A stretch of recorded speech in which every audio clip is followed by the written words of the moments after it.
అధికారంలో ఉన్నప్పుడు ఏ రకంగా అతన్ని బదనాం చేశారనే దాని మీద అతనికి ఒక రకమైన మానసికమైన ద్వేషభావం వైసీపీ మీద ఉంది సార్. అప్పట్లో మా జనసేన పార్టీని, జనసేన అధినేతను కూడా అతను దూషించాడు. తర్వాత తను తప్పు తెలుసుకున్నాడు. సరే మా పార్టీలోకి సానుభూతి పరుడుగా వచ్చాడు. ఇప్పుడు సినిమా ఫంక్షన్‌లో అతను మాట్లాడిన మాటలు వాస్తవానికి సినిమాకి సంబంధం లేదని ఆ సినిమాకి సంబంధించిన సాంకేతిక వర్గము, నటులు చెప్తున్నారు. ప్రతి చోట కూడాను మనం తేలు మంత్రం వేయకూడదు సార్. మన తెలుగులో కూడా ఒక సామెత ఉంది. ఎక్కడ పడితే అక్కడ తేలు మంత్రం వాడకూడదు.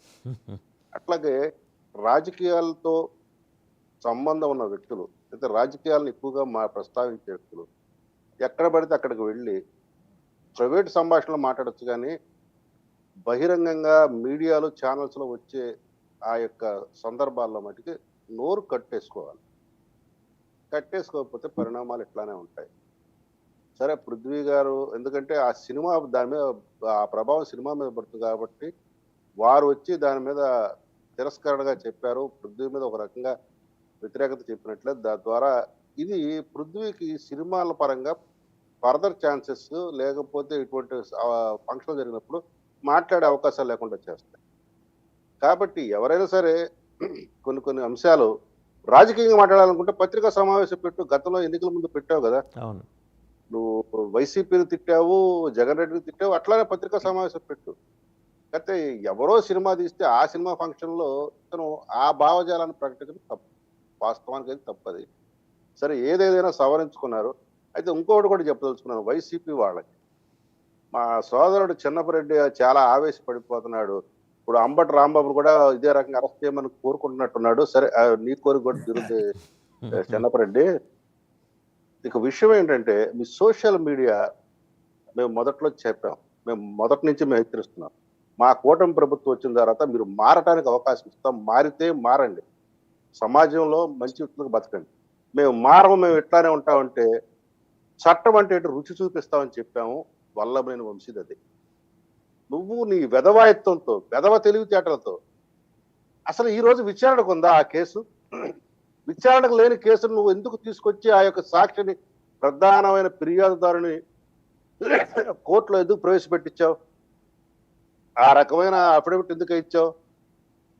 ఇది చాలదా ముంజేది కంకడానికి అర్థం కావాలా చూడటానికి? కాబట్టి చెన్నపరెడ్డి కొద్దిగా మాట్లాడేటప్పుడు సంయమనం పాటించు. మీ లీగల్ టీంతో, మీ అడ్వకేట్తో సంప్రదించు. వాళ్ళతో అందులో ది గ్రేట్ ఇంటలెక్చువల్ పొన్నవోలు ఇందులో ఉంటున్నాడు కాబట్టి పొన్నవోలుతో ఒకసారి మాట్లాడు కావాలంటే. అఫ్ కోర్స్ పొన్నవోలు ఏం చెప్తాడు, ఏం చేస్తాడో ఎవరికి తెలియదు, పొన్నవోలకు కూడా తెలియదు. ఒకటైతే చెప్తున్నాను, లీగల్ అంశాల్లో మీ వాసుదేవన్ గారు చెప్పిన వాస్తవం. మీరు జ్ఞానశూన్యులు, మీరు జ్ఞానశూన్యులు. ఇది నేను గత 7-8 సంవత్సరాలుగా చెప్తున్నాను. మీకు తెలుగుదేశానికి కానీ జనసేన కానీ లీగల్ టీంకు ఉన్నంత పట్టుదల మీకు లేదు. కార్యకర్తలను కాపాడుకోవాలి అనే ఒక స్పృహ మీకు లేదు. రైట్. శాంతిప్రసాద్ గారు, నిన్న కిరణ్ రాయల్ కేసులో చీటింగ్ కేసు నమోదు చేశారు. ఫర్దర్గా అంటే ఎలాగో you have disowned him till the case is addressed. దాంట్లో స్పష్టంగా మీ నాయకుడి ప్రకటనలోనే వచ్చింది అది.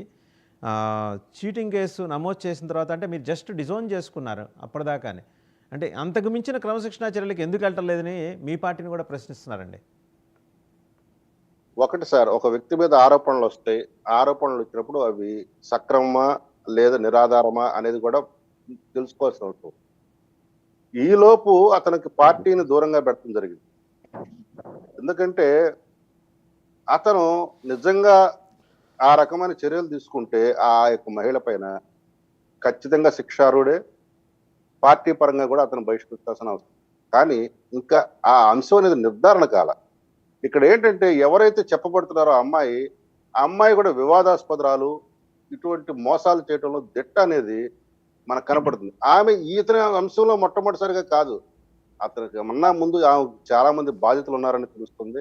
ఇవన్నీ కులంకుషంగా మదింపు జరగాల, తప్పు ఎవరిదని తేలాలి.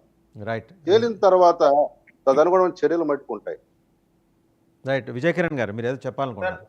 సార్, ఇప్పుడు వాసుదేవ్ గారు చూడండి, కూటమి నాయకత్వం ఎంత ట్రాన్స్పరెంట్ గా ఉంటుందో. ఇవాళ శాంతి ప్రసాద్ గారు అన్న మాట చూస్తేనే మా ప్రభుత్వం ఎంత అకౌంటబిలిటీ ఉంది అనేటువంటి అర్థమవుతుంది. పృథ్వీ గారు వైసీపీ పార్టీకి వ్యతిరేకమైనప్పటికి కూడా, సానుభూతి పరుడుగా జనసేనకు ఉన్నప్పటికి కూడా, ఆ వేదిక పైన సినిమాకు సంబంధించి అట్లా మాట్లాడటం తప్పు, రాజకీయాలు ఉంటే రాజకీయంగా నువ్వు చూడాలి తప్ప ఆ విధంగా చేయకూడదని చెప్పారంటే మా అకౌంటబిలిటీ చూడండి. ఇవాళ కిరణ్ రాయల్ ఇష్యూలో కూడా ఇక్కడ వైసీపీని చూడండి, నీ ఎమ్మెల్సీ ఒక మనిషిని చంపి ఇంటికి